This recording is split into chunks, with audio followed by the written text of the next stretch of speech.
ඔන්න එක ස්වාමීන් වහන්සේ නමක් බුදුරජාණන් වහන්සේ කාලේ වැඩ හිටියා. හරි ශ්‍රද්ධාවෙන් මහාන වුණේ. මහාන වෙලා ටික දොහක් යනකොට මුන්නහන්සේ පිණ්ඩපාත වෙදියා.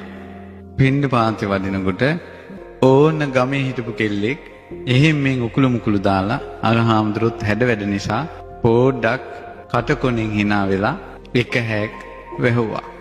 මේ හාමුදුරන්ට දැන් ඇවිල්ලා භාවනා කරන්ට යනකොටම අර කටකොණේ hinaව පේනවා. අර ඉඟි බිඟි පේනවා. මුන්නහන්සේ දැන් ඔහි බලාගත්තු අතේ බලාගෙන ඉන්නවා. ඊට පස්සේ දැන් ඔහොම එනකොට භාග්‍යවතුන් වහන්සේට මේ ප්‍රශ්නේ ගියා. බුදුරජාණන් වහන්සේ අහුවා හැබැයිද භික්ෂුව එහෙමයි ස්වාමීනි මොකද්ද කාරණේ? මේ ස්ත්‍රියක් මතක් වෙනවා කිව්වා.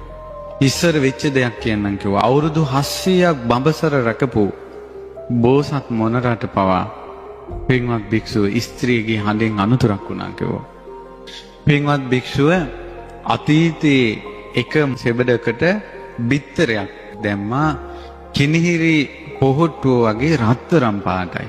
රත්තරම් පාට මේ මොනර පැටියෙක් එළියට ආවා. රත්තරම් පාටයි. ඊට පස්සේ මෙයා මොනර පිරිසත් එක්ක දැන් ඉන්නවා මේ මොනරා. මේ රිය සකක් වගේ විශාලයි.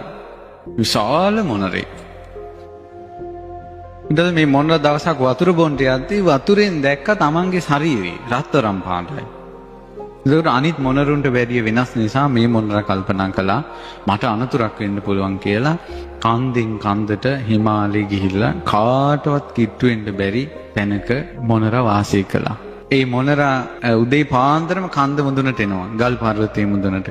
ඇවිල්ලා ගාථාවක් කියනවා. කොහොමද ගාථාවක් කියන්නේ? උදේතයන් චක්කුමා ඒක රාජා හරිස්ස වන්නෝ පටවිප්ප භාසෝ තන්තන් නමස්සාමි හරිස්ස වන්නම් පටවිප්ප භාසං තයංජ ගුත්තා විහෙරේමු දිවසං කියනවා මේ හිරු උදාවන විට ඇස් ඇති එකම රජු ලෙස පතුරු ආරං වං රැස මහ පොළොව බබළුවන්නේ මහ පොළොව බබළුවන හිරු මණ්ඩල නුඹ වඳින්නෙමි මම නුඹ විසින් සුරකින්න අපි මෙදවස වසමු සුවසේ. ඒක තමයි ඒකේ ගාථාවේ අර්ථය. උඹ අද උදා වෙච්ච නිසා තමයි අපිට අද සුවසේ ඉන්න පුළුවන් වෙන්නේ. උඹට මං වඳිනවා කියලා ඉරට වඳිනවා. වැඳලා මෙන්න මෙහෙම ආරක්ෂාවක් කරගන්නවා. මොකක්ද මේ ආරක්ෂාව? සම්මා සම්බුද්ධත්වයට පත් වුණ මුනිවරුන් හට වන්දනා වේවා. යේ බ්‍රාහ්මනා වේදගු සබ්බ ධම්මේ තේ මේ නමෝ. ඒ ඇත්තන්ට මාගේ নমස්කාරය වේවා. තේජ මම්පාලයන්තු. ඒ උතුම් සම්බුදුවරු මගේ දිවි සුරකිත්වා. බුදුරජාණන් වහන්සේට වැඳලා ඒ වන්දනාවේ ආනුභාවයෙන් ඒ සම්බුදුවරු මාව සුරකිත්වා. සතර මඟඵල නුවණට මාගේ වැඳුම වේවා. උතුම් රහතුන් හට මාගේ වැඳුම වේවා. ඒ රහත් ඵලයට මාගේ වැඳුම වේවා. ඒ වන්දනාවේ ආනුභාවයෙන් ජීවිතේ සුරකින්ට කියලා සිත පතා ගන්නවා. ඒ ගාථාවේ අර්ථය ඒකයි. ඊට පස්සේ මේ විදිහට වැඳලා තමයි ගොදුරු හොයාගෙන යන්නේ. ඉමන්සෝ පරිත්තං කତ୍වා මෝරෝ චරති යේසනම්. ඊට පස්සේ මොකද කරන්නේ? කවමදාකවත් ඇඟට ගහක කොලයක්වත් වැටෙන්නේ නැහැ මොනරගේ ඇඟට. දැන් ඊට පස්සේ ඔන්න දැන් හවස එනවා. හවස ඇවිල්ලා ඉර දැන් බැහැගෙන යනවා. බැහැගෙන යන ඉරට වඳිනවා. කොහොමද වඳින්නේ? අපේතයන් චක්කුමා ඒක රාජා හරිස්ස වන්නෝ පටවිප්ප බාසෝ තන්තන් නමස්සාමි හරිස්ස වන්නම් පටවිප්ප බාසං තයජ්ජ ගුත්තා විහෙරේමු රත්තින් කියනවා පතුරු ආරන් වන් රැස බබළුවා මේ පොළොවද ඇස් ඇති එකම රජු ලෙස හිරු මණ්ඩල බැස යන විට මහා පොළොව බබළුවන හිරු මණ්ඩල නුඹ වඳින්නෙමි මම නුඹ විසින් සුරකින්න අපි මෙරයද වසමු සුවසේ. මේ විදිහට පිරිත් කරලා තමයි මෙයා වාසය කරන්නේ. මේ විදිහට මේ ගාථා කියමින් මොනරා අවුරුදු 700ක් හිටියා කියනවා. ඒ 700 මොනරට බයක් ඇති ගැනීමක් ලොමු දැහ ගැනීමක් කවදාවත් ඇති වෙලා නැහැ මේ ගාථාවේ බලයට. බරණැස් නුවර රජුරුවන්ගේ බිසෝනාංශේ හීනෙන් දැක්කා රත්තරම් මොනරෙක්ගෙන් බණ අහනවා. මේ කේමා කියන බිසව මේ බිසෝ කල්පනා කළා මේක මම රජ්ජුරුවන්ට කිව්වොත් එහෙම රජ්ජුරුවක පිළිගන්නේ නැහැ. දොළ දුකක් කියලා කියන්න ඕන කියලා රජ්ජුරුවන්ට කිව්වා රජතුමනි මට දොළ දුකක් උපන්නා. ඊට පස්සේ කිව්වා මොකද්ද? රත්තරම් මොනරෙක්ගෙන් බණ අහන්න ඕන කිව්වා. ඊට පස්සේ මේ බමුණෝ පුරෝහිතයෝ ගෙන්නලා ඇහුවා. ඊට පස්සේ කිව්වා රත්තරන් මොනරු ඉන්න පුළුවන්. රත්තරන් පාට මාළුවොත් ඉන්නවනේ. රත්තරන් පාට මිනිස්සුත් ඉන්නවනේ. ඒ නිසා වෙන්න පුළුවන්. වැද්දෝ ගෙන්නුවා. එක වැද්දෙක් කිව්වා මම නම් දැකලා නැහැ. මගේ තාත්තා කිව්වා හිමාල පර්වතයේ එක ස්වර්ණ මොනරෙක් ඉන්නවා කියලා. ඊට පස්සේ යාට ධනෙ දීලා උඹ හොයාගෙන ඵලයන් කියලා යවුවා. ගිහිල්ලා අල්ලන්න බැලුවා කිසි මල පුඩුවක් වදින්නේ නැහැ. මේ තියෙනවා එතෙන් එයාට වදින්නේ නැහැ. කකුල මේකේ උඩ තියෙනවා මේ පටලැවෙන්නේ නැහැ. තියෙන ඊතල්ලේ වෙන අත්තකට වදින්නේ. අහුවෙන්නෙම නැහැ. මේක පුදුම එකක්. මේ ගාතාව පුදුම එකක්. කිසිම දෙයක් වදින්නේ නැහැ. අල්ලන්න හදනවා අල්ලන්නම බෑ අර ගාතාව නිසා. මේක පුදුම වැඩක්. ඊට පස්සේ දැන් මොකද කරන්නේ? මෙයා බැලුවා මොකද කියලා. හොඳට බැලුවා. හොරෙන් ගිල බැලුවා. තනියෙන් ඉන්නේ. එතකොට මෙයා හිතුවා එහෙනම් මෙයා බඹසර රකින්නවා. ස්ත්‍රී ඇසුරෙන් ස්ත්‍රී සේවනයෙන් වැළකී ඉන්නවා. ඊ බලි වෙන්න ඕන. කියලා උදේ බැලුවා. උදේට බලනකොට කන්ද මුදුනට ගිහලා අර ගාතාව කියනවා. හවසටක් ගාතාවක් කියනවා. ඒතර මෙයා කාරණා දෙකක් දැක්කා. ඒ තමයි බඹසර රැකීමත් මේ ගාතාව කීමත් කියන එක නිසා තමයි මෙයාව අල්ලගන්න බැරි කියලා හිතුවා. හිතලා හිටපන් උඹට දෙන්නම් වැඩේ කියලා. කොහොමද? දැන් මේ බලන්න මේ මොනරාව චෙක් කළානේ. අවුරුදු 700කට පස්සේ ඊට පස්සේ හිටපන් දෙන්නම් උඹට වැඩේ කියලා ඇල්ලුවා මොනරියක් ගිහිල්ලා. ඒකල පුරුදු කළා අසුරු ගහනකොට මෙහෙම අසුරු ගහනකොට කෑ ගහන විදිහට. එතකල් කෑ ගහන්නේ අසුරු ගහපොන් තමයි කෑ ගහන්නේ. සෙබඩ. අප්පුඩි ගහපොන් නටනවා. මේ විදිහට පුහුණු කළා මේකේ අරන් ගියා.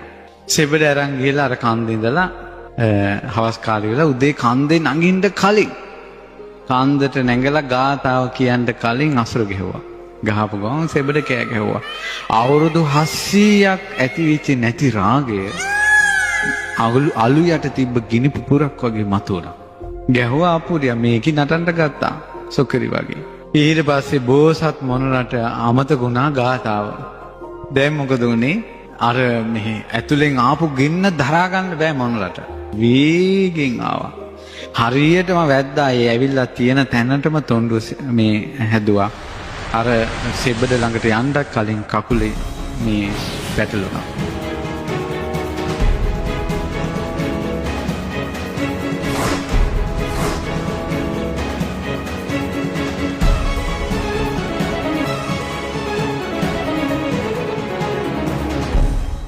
ඉතින් ඒ නිසා දැන් මේ බලන්න මොනරා එක දවසයි පිරිත කියන්න බැරි වුණේ අහුණා. ඊට පස්සේ රජ්ජුරුව ළඟට ගෙනිච්චා. රජ්ජුරුව කිව්වා අද නම් හරි. ඊට පස්සේ මේ මොනරා කියනවා ඇයි මාව ඇල්ලුවේ? උඹගේ මස් කෑවොත් අජරාමරණ වෙනවා. මගේ මස් කෑවොත් අජරාමරණ වෙනවා නම් එහෙනම් මං දැන් මැරෙන්නම්. කොහා මැරියනින් කිව්වා. ඊට පස්සේ කිව්වා රජතුමනි මම මැරෙනවා නම් මගේ මස් කන එක කොහොමද නොමැරී ඉන්නේ? කිව්ව නෑ එහෙම වෙන්න පුළුවන්. උඹ රත්තරන් පාටයි. ඒ නිසා උඹ වාගේ මොනරෙක්ගේ මස් කෑවොත් ජීවත් වෙන්න පුළුවන්. ඊට පස්සේ මොනරා කිව්වා රජතුමනි මං රත්තරන් පාට උනේ මං ඔබගේ සත්මුතු පරම්පරාවෙනොත් ඈත මම සක්විති රජ කෙනෙක් වෙලා හිටියා. එතකොට ඒ සක්විති රජුරුවන්ගේ වෙලා ඉද්දි මම පන්සිල් රැක්කා. මිනිස්සු පන්සිල් වල පිහිටෙව්වා. ඒ පින්බලයෙන් මම තව්තිසා දිව්‍ය ලෝකේ උපන්නා. ඒ පින ඉවර වෙනකොටම සසරේ කර්මයක් ඉස්මතු වෙලා මම මොනර යෝනේ උපන්නා. පන්සිල් රැකපු පිනට රත්තරන් පාටයි කිව්වා. මේක කර්ම විපාකයක් කිව්වා. ඊට පස්සේ උඹ කියන එක කොහොමද පිළිගන්නේ? කිව්වා පිළිගන්නන්න ක්‍රමයක් තියෙනවා කිව්වා. පිළිගන්න.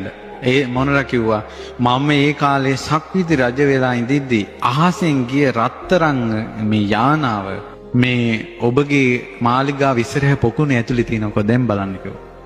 ඇත්තටම පොකුණ ඇතුළට ගිහිල්ලා බලනකොට යානාව තියෙනවා. ගොඩට ගත්තා. ඊට පස්සේ මොකද උනේ? දැන් ඔන්න රජුරෝ පිළිගත්තා.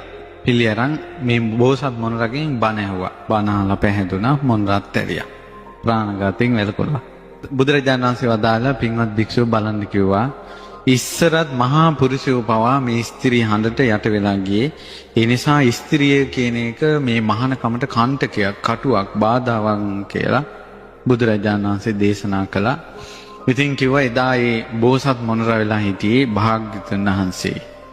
මේ දේශනාව කියලා චතුරාර්ය සත්‍ය විස්තර කරනකොට අර කෙල්ලෙක් ගැන හිතා හිටපු හාමුදුරුවෝ අරහත්ත්වයටපත් වුණා. පින්වත්නි, කෙල්ලෙක් ගැන හිත හිතා ඉන්න කෙනෙකුට ජාතක කතාවක් කිව්වට පස්සේ අරහත්ත්වයටපත් වෙනවා කියන එකක් අපිට අද හිතා ගන්න බෑනේ. ඒ කාලේ උනේ බුදුරජාණන් වහන්සේ පරම පාරිශුද්ධ බඹසර. බුදුරජාණන් වහන්සේගේ ධර්ම ශක්තිය ඒ වචන කියනකොට ඇඟ සීතල වෙලා යනවා.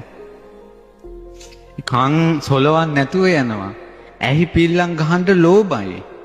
බුදු සමිඳු දැක ගන්නට නෙතට ඉඩ මදි වුණා. ඇහැ මදි බුදුරජාණන් වහන්සේ දකින්න. ඒ නිසා බුදුරජාණන් වහන්සේ මේ පුංචි දහං කාරණාවක් කියද්දී රාග ගින්න හරියට ගින්දරට දවසක් තිස්සේ රත් වුණ යකබලකට වැටෙන වතුර බින්දුවක් වගේ රාගිස්ස වාෂ්ප වෙලා යනවා. ද්වේෂي වාෂ්ප වෙලා යනවා. අද කාලේ බෑ. අද කාලේ බෑ. කොච්චර කිව්වත් කැරකිලා එනවා. මං කියන්න උත්සාහ කළේ බුදුරජාණන් වහන්සේ මේ මෝර පිරිතට තමයි වදාළේ බ්‍රහ්ම මන්ත්‍රය කියලා.